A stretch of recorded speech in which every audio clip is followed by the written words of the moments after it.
एक बार एक व्यक्ति बड़े निर्धन थे, उनके पास कोई धन नहीं था, तो जो भी कोई आता उनको राम राम कहते, राधे श्याम कहते, सीताराम कहते। लेकिन परिवार के जितने भी लोग थे, गांव के जितने भी लोग थे, रिश्तेदार जितने भी थे, उनकी राम राम तक नहीं लेते थे, उनकी राधे श्याम भी नहीं लेते थे। बोले इसके पास तो कुछ है ही नहीं, इसकी राधे श्याम काय को सुने। उसके मन में एक ललक जगी कि यदि संसार के लोगों के लिए धन ही श्रेष्ठ है, यदि संसार के लोगों के लिए धन ही सर्वोपरि है, तो मैं इतनी मेहनत करूंगा, इतनी मेहनत करूंगा कि मुझे खूब धन अर्जित करना है, खूब धन कमाना है। और मेहनत करने वालों की कभी हार नहीं होती। बंधु, जो मेहनत अपने जीवन में करता है उसकी कभी हार नहीं हो सकती। अब मेहनत इतनी कि दिन रात लगा रहा मेहनत करने, और सच में ही एक दिन उस नगर का वो सबसे बड़ा सेठ बन गया, सबसे बड़ा सेठ बन गया। शादी ब्याह हुआ। अब जहां से वो निकलता, अब वो किसी को राम राम नहीं बोलता, दुनिया के लोग उसको राम राम बोलते। अरे भैया राम राम, अरे बेटा राम राम, अरे सेठ जी राम राम। लेकिन वो किसकी राम राम नहीं लेते। अब पत्नी ने वो सारा दौर देखा था जब निर्धनता थी, आज संपन्नता हो गई, आज अमीरी आ गई, तो वो भी देखा। तो सहधर्मिणी यदि श्रेष्ठ होगी, वो अपने पति के जीवन के प्रत्येक क्रियाकलाप पर दृष्टि रखती है, चरित्र की हर बात पर दृष्टि रखती है कि मेरा पति कहां जा रहा है, क्या बोल रहा है, क्या कर रहा है, कैसे इनकी बातचीत करने का तरीका है। अब एक दिन पत्नी ने पूछा, स्वामी जी मुझे ऐसा लग रहा है कि शायद आपको अपनी संपत्ति का, अपने धन का अभिमान हो चुका है, अहंकार हो चुका है।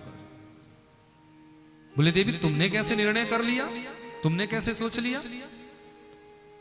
कहा कि मैं देखती हूं आपको सब राम राम बोलते हैं, लेकिन आप किसी की राम राम नहीं सुनते, और जब भी कहीं बाहर से आते हैं सबसे पहले अपनी तिजोरी के पास चले जाते हैं, अपने धन के पास चले जाते हैं। मुझे तो लगता है शायद तुम ये देखते हो कि धन घट गया या बढ़ गया, कितना बड़ा।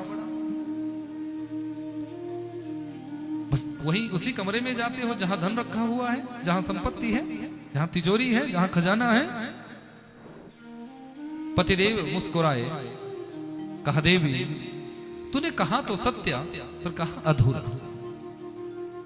ये तो सत्य है कि मैं किसी की राम राम नहीं ले रहा हूं, लेकिन ये सत्य भी अधूरा है कि जो मुझे राम राम कहता है, मैं उनकी राम राम अपने खजाने के पास जाकर सुनाता हूं, अपनी तिजोरी को उनकी राम राम कहता है।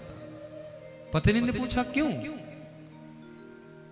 तो पतिदेव ने कहा देवी सत्यता तो ये है कि ये दुनिया के लोग राम राम मुझे नहीं बोलते हैं, राधे श्याम मुझे नहीं बोलते हैं, सीताराम मुझे नहीं बोलते हैं, मेरी संपत्ति को बोलते हैं, मेरे वैभव को बोलते हैं, मेरे धन को बोलते हैं। क्योंकि जब मैं गरीब था, जब मैं निर्धन था, तो यही चाचा, यही काका, यही मामा, यही परिवार वाले, यही गांव वाले, यही रिश्तेदार मेरी राम राम नहीं सुनते थे, मेरी राधे श्याम नहीं सुनते थे, मेरी सीताराम नहीं सुनते थे। और आज जब मैं धनाढ्य हो चुका हूं, जब सेठ साहूकार बन चुका हूं, तो ये सब मुझे राम राम कहते हैं। तो इसलिए मैं इनकी राम राम सुनता तो हूं, पर उत्तर नहीं देता। क्यों? क्योंकि मैं जानता हूं ये राम राम मुझे नहीं बोली जा रही है, मेरे वैभव और मेरे धन और मेरे खजाने को ये राम राम बोली जा रही है।